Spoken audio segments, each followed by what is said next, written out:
আমার নাম অপরাজিতা দে। আমি একটি আজকে রবীন্দ্রনাথ ঠাকুরের কবিতা পড়ব।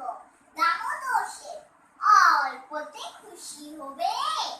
দামোদর শেঠ কি মুরগি চায়, চায় ভাজা ভেটকি আনবে পটকে যেত, মূর্তিতে গিয়ে নো জলপাইগুড়ি থেকে এলো করে জিওনো।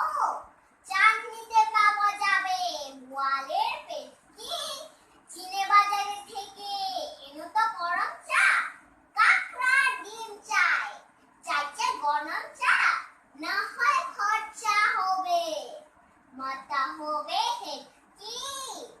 মনে রেখো গরম মাপে করা যায় আলোচন, 3 মণ প্রায় ওজন। খোঁজ নিও ঝুড়িয়াতে জিলেবি ভেটকি। নমস্কার।